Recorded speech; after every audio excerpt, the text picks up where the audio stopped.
എത്ര വയസ്സുണ്ടെന്ന് പറഞ്ഞാ ജോലിക്ക് കയറിയത്? 16. സത്യത്തിൽ എത്രയുണ്ട്? 20 21? 22. പിന്നെന്തിനാ കള്ളം പറഞ്ഞത്? 16 വയസ്സുള്ളവർക്കേ ജോലിയുള്ളൂ എന്നറിഞ്ഞപ്പോ അമ്മയെ പറഞ്ഞത്. അത്രയൊക്കെ പറഞ്ഞാ മതി, അത്രയൊക്കെ തോന്നുള്ളൂന്ന്. കൊറേ കാലമായി അമ്മയുടെ ആശ എനിക്കൊരു ജോലി കിട്ടണമെന്ന്. അതുകൊണ്ടാ ഞാൻ കള്ളം പറഞ്ഞത്. പക്ഷെ എനിക്കൊരു ഡൗട്ട്. ഈ എ സി അവിടെ ഫിറ്റ് ചെയ്യുമ്പോഴേ അതിന്റെ സ്വിച്ച് നമ്മൾ എവിടെ വെക്കും? എ സി അവിടെ ഫിറ്റ് ചെയ്യുമ്പോഴേ അതിന്റെ സ്വിച്ച് നമ്മൾ എവിടെ വെക്കുമെന്ന്? കയ്യില് മെഹന്തി ഇടുന്ന ഒരു സ്ത്രീ ഇവിടെ എവിടെ ഉണ്ടെന്ന് പറഞ്ഞു. അവരെ അന്വേഷിച്ച് വന്നതാ. ആ സ്ത്രീയാണോ ഈ തളച്ചി? നിന്റെ അമ്മയമ്മല്ലേ? നിനക്ക് അങ്ങനെ തന്നെ നിങ്ങള് മയ്യത്തായ പിന്നെ ഞമ്മക്കാരം. അത് നേരാ. ഒരു മുത്തം തരാൻ പാടില്ല എന്നൊന്നും എന്റെ ഉപ്പാപ്പ പറഞ്ഞിട്ടുണ്ടാവില്ലല്ല. മേത്ത് തൊട്ട അപ്പം മയ്യത്താവുന്ന പറഞ്ഞേക്കണേ. കള്ളപ്പ. എനിക്ക് മനസ്സിലാകാത്തതുകൊണ്ട് ചോദിക്കുക, എന്താ നിങ്ങളുടെ ഉദ്ദേശം? എന്റെ അമ്മ എന്നോട് പറഞ്ഞപ്പോഴാണ് എനിക്കൊരു കാര്യം മനസ്സിലായത്. എനിക്ക് കല്യാണം കഴിക്കാൻ പ്രായമായല്ലോ. അപ്പൊ അമ്മ എന്നോട് പറഞ്ഞു പൊന്നുമോൻ തന്നെ ഒരു പെൺകുട്ടിയെ കണ്ടുപിടിക്കാൻ. അങ്ങനെ ഈ പൊന്നുമോൻ കണ്ടുപിടിച്ച പെണ്ണാണ് ഈ നിൽക്കുന്ന പെൺകുട്ടി. അത് നിങ്ങൾ മാത്രം അങ്ങ് തീരുമാനിച്ചാ മതിയോ? ജനുവരിയില് കല്യാണം വച്ചാ പിന്നെ ഫെബ്രുവരിയിൽ വെക്കാൻ പറ്റില്ലല്ലോ. അതെന്താ? ജനുവരി കല്യാണം കഴിഞ്ഞില്ലേ, പിന്നെ എങ്ങനെ ഫെബ്രുവരിയിൽ വെക്കാ? ഇതെന്താ മാസം മാസം കല്യാണോ? നമുക്ക് ഫെബ്രുവരി 30 വെച്ചാലോ? ഫെബ്രുവരി 30 ഇല്ലല്ലോ. എന്നാ പിന്നെ 31 വെക്കാം. എന്താ പേര്? അയ്യപ്പൻ. എടോ എന്റെ പേരെന്താന്ന്? സാറിന്റെ പേര് എന്നോടാണ് ചോദിക്കണത്. എടോ ഗോവിന്ദൻകുട്ടി. ഇനി മറക്കോ? ഇല്ല. എന്താ? ഇബ്രാഹിം കുട്ടി. മുഹമ്മദ് കുട്ടി. എന്റെ പേര് പിന്നെ ഗോവിന്ദൻകുട്ടി. എടി, നിനക്ക് എന്നെയാണോ നമ്മുടെ കുട്ടീനെയാണോ ഏറ്റവും ഇഷ്ടം? കുട്ടീനെ എന്നല്ല, നിനക്ക് എന്നെ ഏറ്റവും ഇഷ്ടം. അതെന്താ?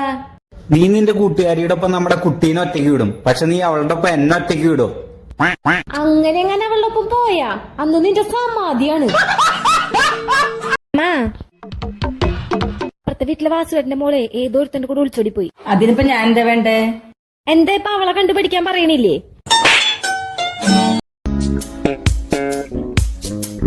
ഹലോ, ഒന്ന് നിർത്തോ. മ്യൂസിക് തെറ്റാണ്, ഒന്നും കൂടി വെക്ക്. പാറിന്റെ സമയത്ത് അവരെ ഓടക്കുഴൽ വായിക്കുന്നു. 2 3 4 എന്ന് പറയണ്ട, താളം മനസ്സിലാവും. അമ്മ എന്നെ കാണാൻ ഭംഗിയില്ലേ അമ്മ? നിന്റെ ബോയ് ഫ്രണ്ടിനോട് ചോദിക്കേ. അതിനെനിക്ക് ബോയ് ഫ്രണ്ട് ഇല്ലല്ലോ. അപ്പൊ നിനക്ക് മനസ്സിലാക്കി കൂടെ എത്ര ഭംഗിയുണ്ടെന്ന്?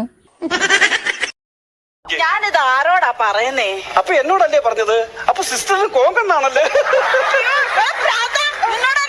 മൂക്കിന്റെ അറ്റത്താണല്ലോ ശുണ്ടി. ഈ മൂക്കിന്റെ അടുത്ത് നീ കറുത്തിരിക്കുന്നതാണോ ശുണ്ടി? മൂക്കിന്റെ അടുത്ത് കറുത്തിരിക്കുന്ന നിനക്ക് ഇംഗ്ലീഷ് അറിയുമെന്ന് ഞാനൊന്ന് ടെസ്റ്റ് ചെയ്യട്ടെ. ഞാൻ ചോദിക്കുന്നതിനൊക്കെ കറക്റ്റ് ആയിട്ട് ആൻസർ പറയണം. ഐ ഡോണ്ട് നോ എന്ന് പറഞ്ഞ അതിന്റെ അർത്ഥം എന്താ? എനിക്കറിയില്ല. ഇതൊന്നും അറിയില്ലെങ്കിൽ പിന്നെ ഇത് തേങ്ങ നീ സ്കൂളിൽ പോണ്.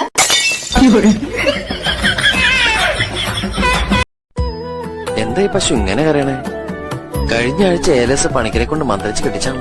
ഈ കരച്ചിലിന് ഏലസ് കെട്ടിയിട്ടൊന്നും കാര്യമില്ല. അതെന്താ? അതെന്ത് പറഞ്ഞ കരയണെന്നറിയോ? I love you. അടുത്തതിന് സമയായേ. എന്നിട്ട് നീ എന്താ കരയാത്തെ? ഞാൻ കരയണൊക്കെ ഉണ്ട്, പക്ഷെ നമ്മുടെ കരച്ചിൽ കേൾക്കേണ്ട ആള് കട്ടില് കണ്ടാ പിന്നെ നബീസ്ത പറഞ്ഞ പോലെ ഹള്ളാ പടച്ചോനേന്ന് പറഞ്ഞ് കൂർക്കം വലിച്ച് ഒറ്റ കിടപ്പല്ലേ. എന്നാ അങ്ങനെ കിടക്കുമ്പോ ഈ പശുവിനെ പറഞ്ഞൂടെ വാങ്ങണ്ടാന്ന്? വേണ്ട വേണ്ട, ശവനും മുടക്കണ്ട. വിക്രമേട്ടാ, ലിപ്സ്റ്റിക് കൂടുതലാണോ? ലിപ്സ്റ്റിക് ഇട്ടാ നീ അറിയുന്നില്ലേ? എന്റെ ചുണ്ടിന്റെ ചുമന്ന കളർ കൊണ്ടായിരിക്കും അറിയാതെ. ശരിക്കും ഞാൻ ഇട്ടായിരുന്നേട്ടാ. ലിപ്സ്റ്റിക് ഇട്ടായിട്ട് തോന്നിയില്ല. ശരിക്കും ലിപ്സ്റ്റിക് ബക്കറ്റിൽ ഒഴിച്ചിട്ട് ചുണ്ട് അതിനകത്ത് മുക്കെടുത്തോലുണ്ട്. എന്താ മോളെ അനുധാരെ, പെരുവഴിയിലായ? ഈ സംസ്ഥാനം കണ്ട ഏറ്റവും വലിയ തെമ്മാടിയെ പ്രേമിച്ച കുറ്റത്തിന് മൂപ്പൽ നായരുടെ കോടതി വിധിച്ച ശിക്ഷയാണ്. വെട്ടിയും പൊക്കോണടുത്ത് വിട്ടോളം പറഞ്ഞു. നിങ്ങളുടെ കൂടെയുള്ള ജീവിതം അടുത്തു. എത്രയെന്ന് വെച്ചാ സഹിക്കുക? ഞാൻ ചാവാൻ പോവുകയാണ്. നിക്ക് ഞാനും വരുന്നുണ്ട് നിന്റെ ഒപ്പം. എന്തിന്? ഞാൻ ചാവാനാ പോണ്. എനിക്ക് നിന്നെ വിശ്വാസമല്ല, നീ പറഞ്ഞു പറ്റിക്കാൻ വിളിക്കുകയാണ്. മരിച്ചു എന്ന് ഉറപ്പ് വരുത്തിയിട്ടേ ഞാൻ വരുള്ളൂ.